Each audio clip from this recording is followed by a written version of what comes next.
High school football is back. So glad you're with us once again, taking a look at another matchup in this exciting week of high school football as the Sherando Warriors travel up to face Brentsville District. Now joining me, second-year head coach for the Sherando Warriors, TJ Rohrbaugh. And Coach, since the last time we've spoke, one of your first opening days of camp, how have you liked the progress? You've been through 2 scrimmages, a lot of hot days of camp. How have you liked the progress of you and your team up until this point, essentially? I think our guys have been doing a great job of staying focused and preparing. Heading into the 24 season, we had 2 tough scrimmages. We played against a couple of really good teams, Loudoun Valley and Tuscarora, which I think, gave us an opportunity to really simulate game action against 2 good football teams. But our guys have been focused. They've been working hard, and they're ready to kick this thing off on Friday.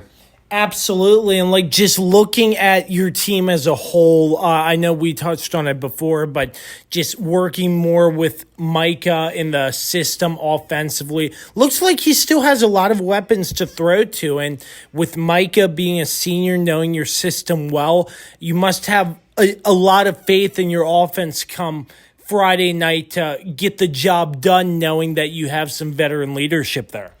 Absolutely. And I think when you're talking about offense, everything starts up front.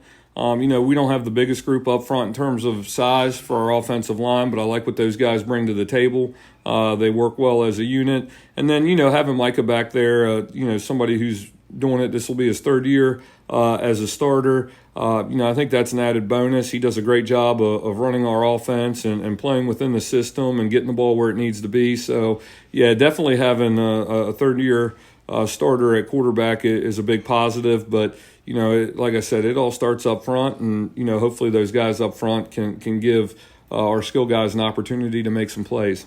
So can you take me through in terms of when you have those 2 scrimmages against Valley and Tuscarora? Obviously, you're not out there showing your whole playbook. I've known that for quite some time. But just how are you and the staff sort of out there evaluating what your players do on the field and what you sort of take away that's positive that you want to take in to your regular season matchup come week 1?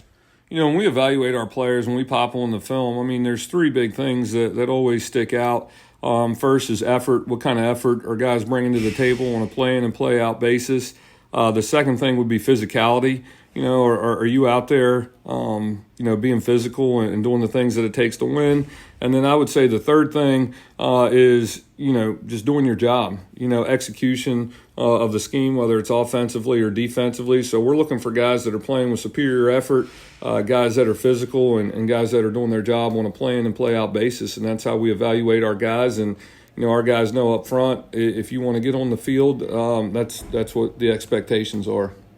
So take me through defensively the progress that they've made from camp until now. Obviously, you used to be the defensive coordinator here.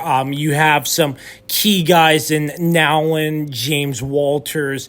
Just take me through what you're looking defensively. I think defensively, everybody has their system that they run, and it all comes down to just sharpening the sword or refining the details. Just little things that you look for in terms of progression as you move through camp and you move through your scrimmages is just making sure guys are playing with great technique, they're fitting properly, everybody's working off of each other to get their fits properly. And so, I think we're no different than any other team in that we're going to run our system, we're going to do what we do defensively, and it's just getting better and better each week and locking in on the opponent's tendencies and trying to take away what they do best and make them left-handed. But, it just goes back to the fundamentals, everybody doing their job every single snap and having that level of discipline defensively to be where you need to be. So taking a look, traveling up to Brentsville on Friday, I know it's week 1. I know there's that element of surprise because you might not know everything the opponent is running, but just looking at last year, you had a pretty close game falling short to Brentsville, but just take me through what you're seeing out of this Brentsville team this year that you sort of want to eliminate, hone in on to try to get the victory Friday.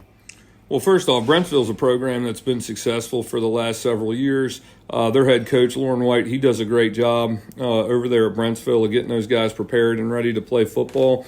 And I'll tell you, like any good program that you look at that's had success, they're going to line up and do what they do. Offensively, defensively, they have a system that they believe in. They have a system that their kids know inside and out. So, that presents a challenge. They're not kind of doing different things week to week. They'll throw a few wrinkles in there offensively or defensively like any good team does, but they run their system, and I think their coaching staff does a great job of getting their kids ready to play, and they do a great job with their scheme offensively and defensively, to put stress on you out there. And, as always, special teams are key, and, special teams, they'll give any coach, heartburn leading up to a game, but especially when you're heading into the first game and you really haven't seen any live special teams on film out of the opposition. So, I can't say enough about, how good of a job that Brentsville staff does. And, I know their guys are going to be ready to play and present a challenge for us on Friday night. It's Sherando and Brentsville as Sherando travels up to face Brentsville on Friday night as part of an exciting weekend around high school football. Week 1, the time of year is here.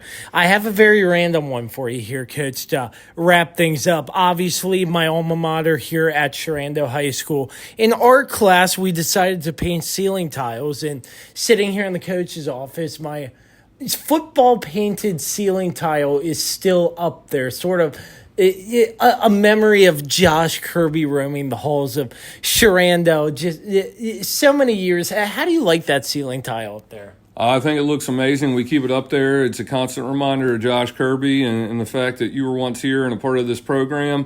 We love you. We'll always love you. You're the best in the business, and glad that you come out and we could talk. Appreciate you, Coach. Looking forward to working with you all season. Thank you, Josh. I appreciate it, man.